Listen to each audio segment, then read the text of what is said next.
Let's speak about the end of the day for a minute. I want you to take a minute and just think about what do you do at the end of the day? What do you do at the end of the day? 10 o'clock, 9 o'clock when you're in bed, 11 o'clock when you're in bed, or an hour before you actually decide to go to bed. What's going on in your life? What's going on in your mind? What are you paying attention to? And what are you doing? Are those things important for you? Are they conscious, or are you doing things unconsciously? What is it? What's going on at the end of your day? What is going on at the end of your day, especially in your mind? Especially in your mind. According to me, at the end of the day, um, and this idea is sparked by when you're romantically involved. Usually, when you're romantically involved, at the end of the day, you're on a call with your bae, or you guys, if you live together, you guys are having a conversation, right? If you live with family, you are having a conversation as well, usually not at the end of the day, but like maybe in the evenings, nyana, early evenings, when everybody comes back from wherever and you're in the house and you guys are chatting away and catching up and those things, but you still have that individual experience of your own at the end of the day. And I want us to just focus and zoom into that specific part where it's just you. Whether you spoke to your family, whether you spoke to your partner, whatever. But at the end of the day, you are in your mind and it's you alone. While I've been practicing to strengthen and anchor my habits, I have found that the one at the end of the day is one of the most important as well, because that's when you need to sort of refresh your mind and replay your day, and self reflect. I've spoken about how before I turn 30, I want to make sure that my whole 30 years of life, 29 years of life is consolidated. Why? Because I want mental clarity. I want my mind to calm down and focus on now and focus more on the future. One of the things that we do is focus on the past. This includes the end of the day. By the end of the day, you are thinking of the past hours, the past week, the day that you just had, but everything is literally in the past. You need to retrain to be in the moment and to think into the future. But it's easier only when you have cleared the past. So it's like clearing your email list. Let's say every time you open your emails and it says 100 emails, 400 emails, inbox, that bothers you. It clutters your mind. It sits at the back of your mind. So you need to be able to deal with those things. So at the end of the day, you need to self reflect. So whether you are consolidating your past, or you are trying to figure out your future, or you're just trying to be in the moment and think of just the day. Sometimes you have priorities, things that you're focusing on that week or that day. You just need to have that recap.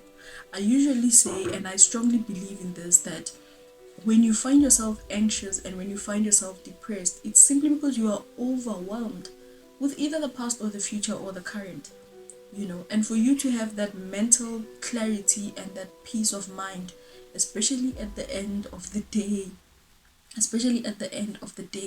is for you to be able to process. A lot of the time we are living through life, being thrown by the wind to the left, to the right, up and down, a lot more unconscious, but there's a experience usually.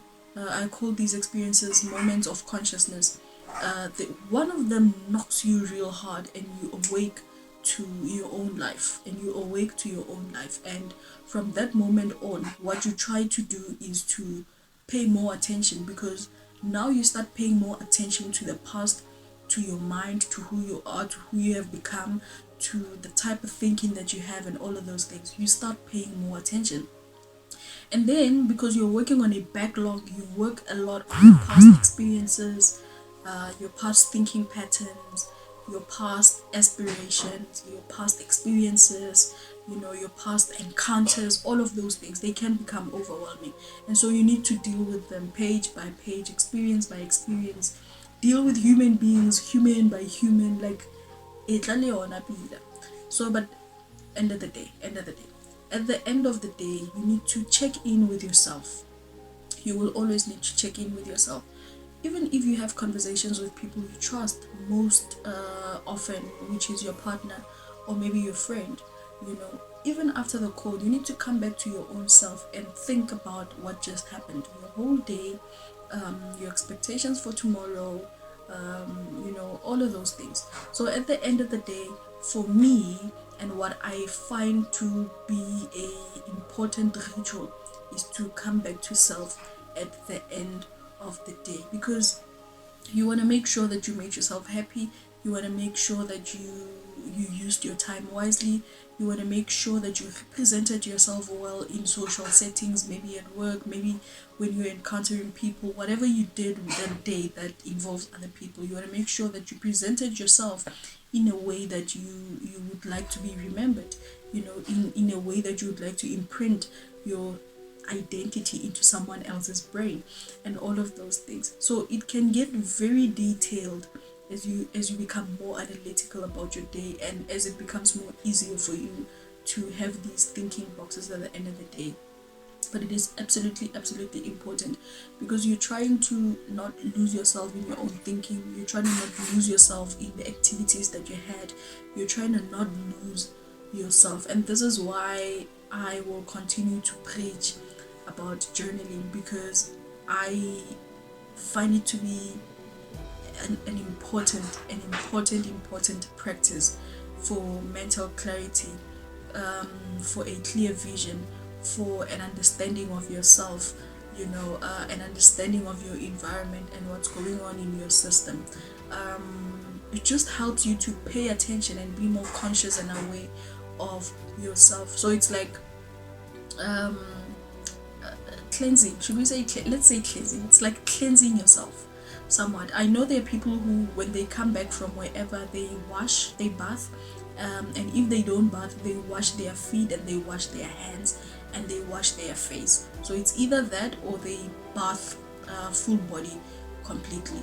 That is a practice that helps you to um, sort of get rid of energy. Some people will even light candles, and it's a whole thing when you come back from outside and you come into your own home, your space, your sanctuary, let's say. So, what I'm speaking about is rather the sanctuary of the mind.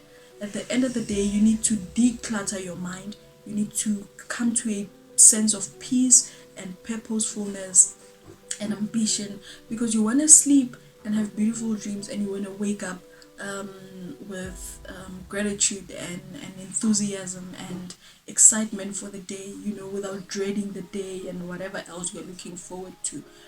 So it's just one of those easy, simple, low-hanging fruits that you can work on, just to improve your sense of self and to improve your mental health.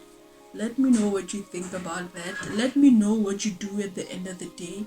Let me know what you're trying to incorporate at the end of the day. Let me know if this makes sense. Let me know if this makes sense, that at the end of the day, you need to come back to yourself.